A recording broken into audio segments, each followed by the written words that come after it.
next week being our last weekend of the year, going into the Big 12 tournament, hopefully we can get kind of all three facets of the game going. Defense has been solid, pitching's been good, hitting's been good at points. I think the main thing now is timely hitting. But I think ultimately it comes down to you have to have your best players playing really good. Sawyer's starting to come around.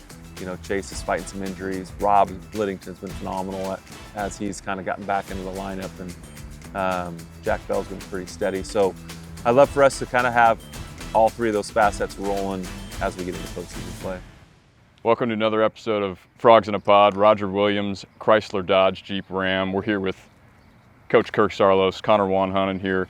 Coach, first and foremost, Danny Wheat, Dave Lawn, two absolute legends. We could go 30 minutes on each of these guys, but they had their retirement ceremonies this past weekend. Talk a little bit about them. Yeah, really cool. Fun weekend. We had, obviously, those two guys retiring. I honored them on Friday, the seniors on Saturday, and then Mother's Day on Sunday. Special weekend. Those two guys have, given a ton to college baseball, professional baseball, just baseball in general. And so to be able to honor them and it was a really fun weekend, and then, Weedy had to make his way out to center field for Chase Brunson, so he got a little airtime. And then also Dave Lawn, obviously we went in 3-1, 3-0, 4-3. Can't say enough about the weekend in terms of how we pitched, and a fitting weekend for Dave. I think it's a really good segue too, because the pitching has been really fantastic the past month, 6 weeks or so. Yeah, it seems like it started with Lance figuring it out a little bit, and then Zack James at the same time, and now you're getting Tommy back as well. Talk a little about the pitching staff, how happy you've been. I think it goes back to the Kansas State weekend for me. We lose 13-12, I think it was, on Friday night. We're still trying to figure out what Friday night looks like without Tommy, a month and a half into the season. And Lance Davis goes out the very next game, a 3 spot in the first inning after giving up 13 and losing Friday night. And then he gives up a 3 spot in the first, and then he goes, 7 scoreless. We go 8 scoreless after that, win the ball game, I think 6-3. Follow that up with Zack James. The very next day, going a combined shutout, he goes 8 shutout. I think Saguspi might have thrown the 9th. So you go kind of 17 innings in a row of shutout baseball. And I think ever since that point, Zach's been phenomenal in that Sunday role. Lance has been great, phenomenal in that Saturday role. And then now getting Tommy back, and Brassfields have been a kind of totally different animal out of the bullpen. And so now, and then Baumgart's, he was good in the starting position. Now he's kind of coming and following Tommy. So you feel pretty decent with Tommy back, and then, those guys we just talked about, and then add in Lance and Zach. You go into a weekend feeling pretty good about it. So yeah. Zach's a really good example, I think, of development of a college pitcher early in his career, because comes in as a freshman, he's highly touted out of the always elite Flower Mound High School. Right. Just a factory. I think the first guy we ever got from Flower Mound in my tenure was a light hitting outfielder. I forget his Connor? In your tenure. That's it. That's the one. But Zach's a good example because had a really good high school career. Great, and was very successful at Flower Mound. Comes here and trying to figure it out a little bit, and then even the first few weeks, few starts, appearances this year, not necessarily missing some bats, maybe getting into some trouble, but then it's really kind of clicked. What was it for him making that adjustment kind of halfway through his sophomore season? I think you rewind all the way to the beginning of last year as a freshman. We start the season Friday, Saturday, Sunday, Monday, a 4-game series. He started game 1, or the 4th game, so obviously had a good fall, good preseason leading into our season to win that 4th starter spot. Had some struggles. I think the big thing for him last year was the fastball really wasn't getting any swing and miss or bad contact. And that's difficult when you're always feeling like when you throw the fastball it was getting hit. So, we spent a lot of time in the off season kind of working on the profile and the shape of the heater. And, obviously it's paying dividends this year. I think that's been the number one. We added a cutter, so he wouldn't always have to rely on the slider.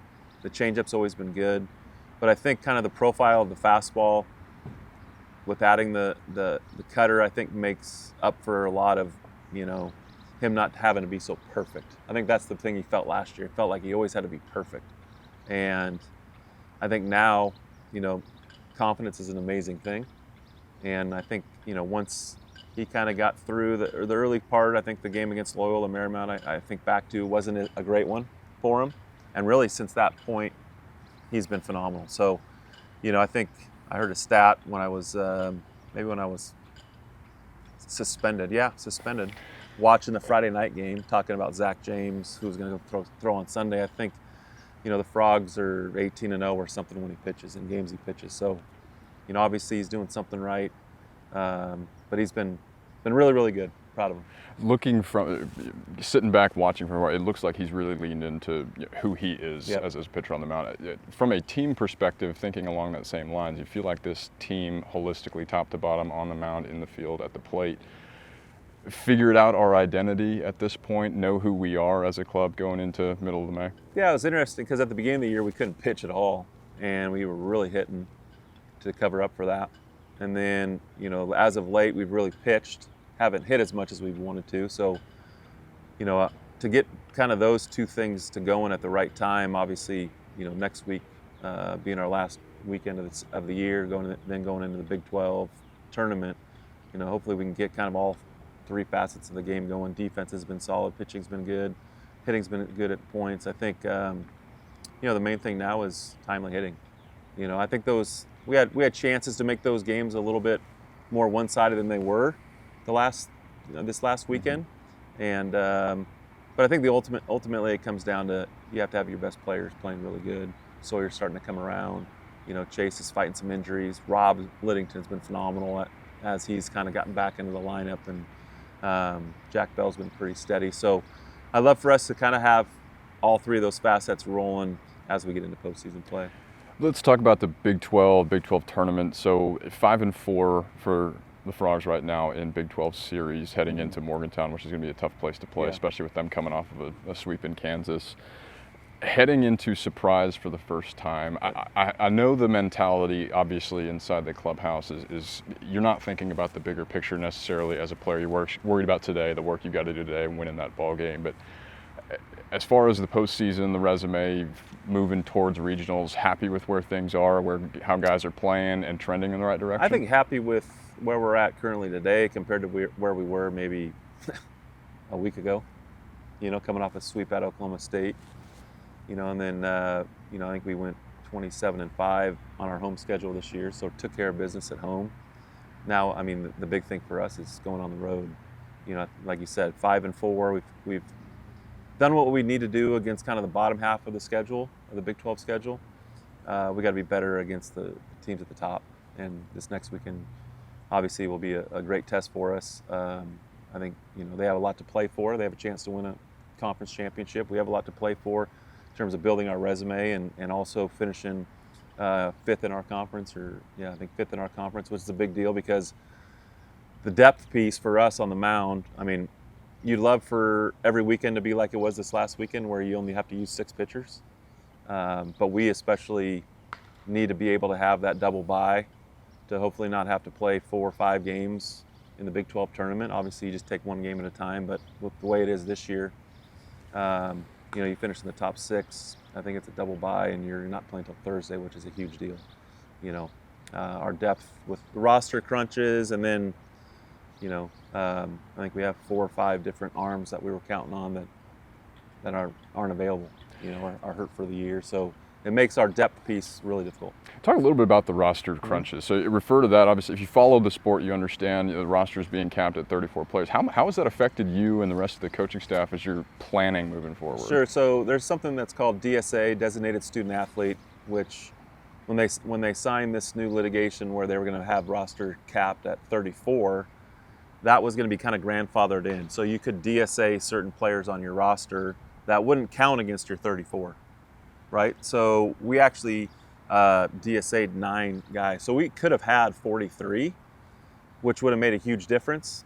Problem being, we didn't have the funds from a rev share NIL perspective to be able to go and get 9 depth pieces. We could have got 9 bodies, but not 9 pieces that were going to help us. And so going into this year, being at 34 really put a strain, and especially losing your Friday night guy that, 2 years in a row, losing Ben last year, losing Tommy this year for 2 months, puts a strain on everybody. You got to move people up, one rotation day from Saturday to Friday, from Sunday to Saturday.